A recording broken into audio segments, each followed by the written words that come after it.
looking at so they can, as a group, as coaches get together and make decisions. So you don't take much out of that, considering that the Milwaukee Bucks played their starters or their key players, a lot of their key players, quite a bit.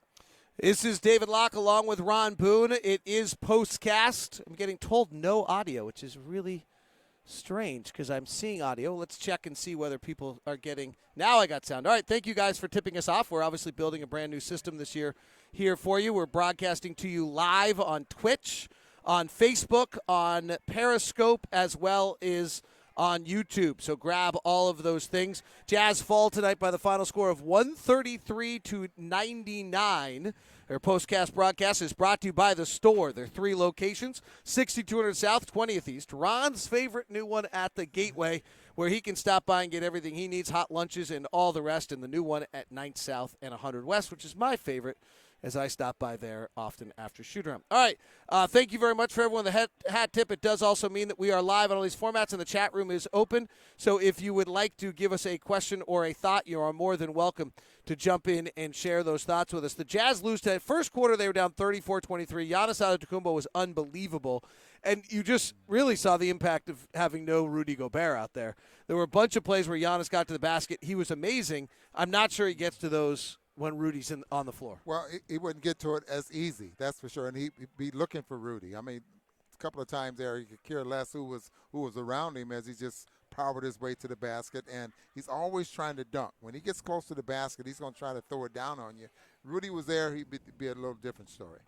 So the big thing to me was early in this ballgame, the Bucks last year only allowed 30% of their shots at the rim, and they denied the rim, and the Jazz kind of fell for it. They took a lot of mid-range little floaters, those kind of shots that are really inefficient shots, and Mike Conley ends up going 0-4. Bojan goes 0-4. Donovan struggles a little bit early. Donovan reacted well. He found his little spot on the right side, hit 4 straight mid-range jumpers at one point in that process, which are shots, if you're the leading scorer, you're going to probably have to take at some point.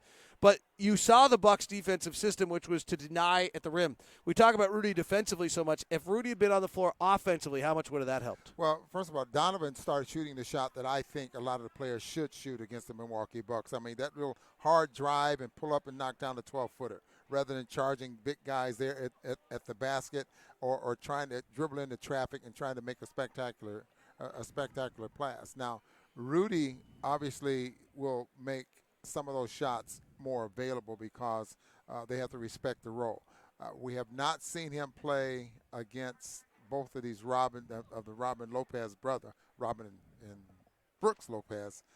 So it's going to be interesting to see what impact Rudy has against those two guys this year. Bucks are really quite impressive with both Lopez brothers and now having 48 minutes of center there. All right, let's get to some of the questions from Joshua McGavin on Facebook. Unfortunately, I couldn't watch more tonight, but I saw Donovan take way too many long twos and floaters early, it seemed. Do you agree?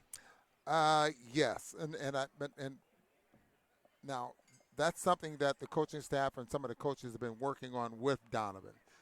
What that does, that keeps him from trying to shoot over the top of some of the big guys. It keeps him what they think is more of a high percentage shot rather than trying to shoot around and over the top of some of the bigger centers. Will he get better at that? We just have to wait and see. But I know that's a shot that they've been working with him on trying to make it better. Peril Kid from Periscope says, does this game mean anything? No, absolutely not. It means nothing to us. It means a lot to the coaching staff because they got to see players and some of the G League players got a chance to spend some time on the floor. It just means that you're running your offense against a different style of defense, and you start. Coaches want to see what kind of adjustments and what kind of decisions players make when something like that is thrown at them. During the course of the ball game, they see it, but they get more out of it after the ball game when they're looking at film. So it was interesting. Mike Wells had us at halftime, and he talked about how you had these 4 guys start tonight, and Ed Davis, Jeff Green, Bojan Bogdanovic, and Mike Conley, who've never played together before. He said, you actually saw they were down at halftime 64-46, and Mike said to us at halftime, you know what, actually, there's a lot of really bright spots. You saw 2 or 3 plays in sequence where they moved it, did it right, pushed it ahead, and then we wouldn't do it right. But at least we have the moments where they can see those few plays where they did it right. Yeah, that's why film is so important, I think, in all sports. And you see in football, and you see it in baseball now, where they got the iPads on the bench, and they can go through things and show players what's developing and how to attack it, those type of things during the course of the basketball game. That's one of the reasons these games are so important. They don't play as many preseason games as they used to, but they still get a lot out of the few that they have. Team Money Bomb wants to know who was your standout tonight besides Tony Bradley. Who wants to know that?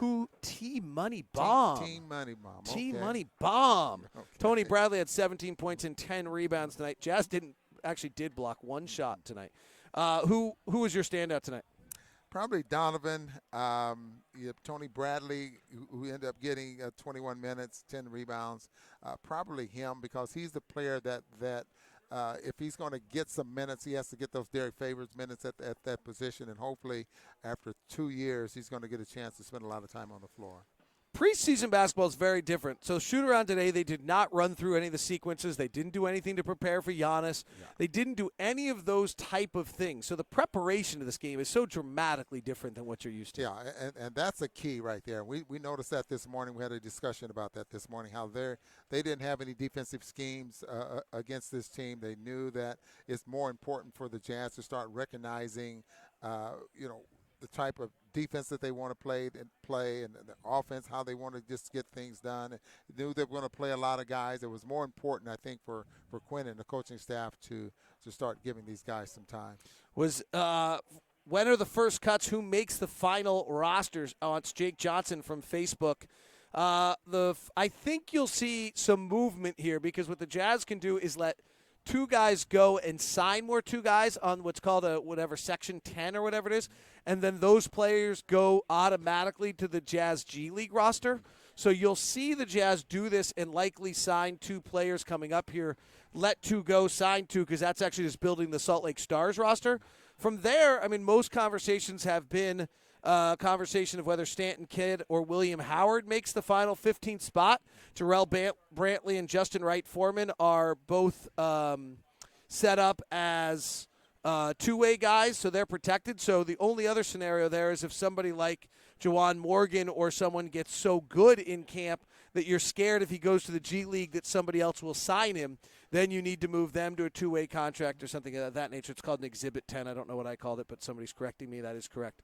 So in likelihood, that decision, Stanton Kidd versus William Howard, the Jazz have Brantley, Wright, Foreman, and One completely protected as their property. So the question is whether there's somebody who plays so well you're scared that if you send him down the G League that somebody else will sign him to their roster.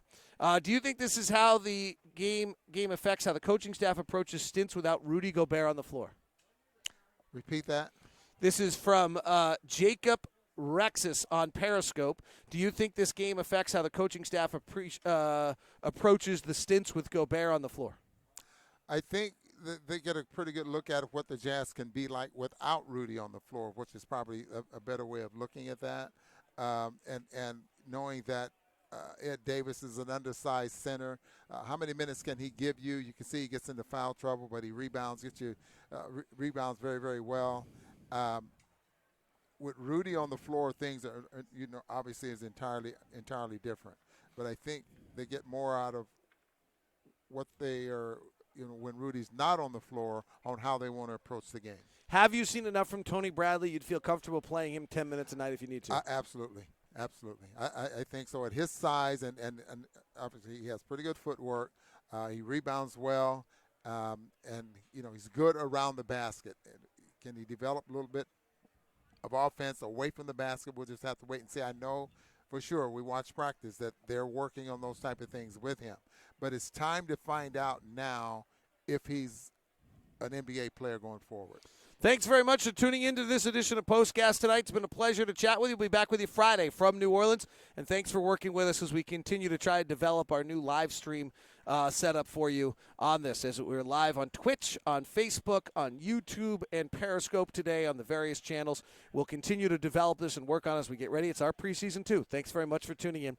This has been Postcast on behalf of Ron Boone. I'm David Locke, brought to you by The Store, 6200 South and 20th East, also at Night South and 100 West, and now at the Gateway for Ron Boone. Mudslide cookies make losses like this feel better.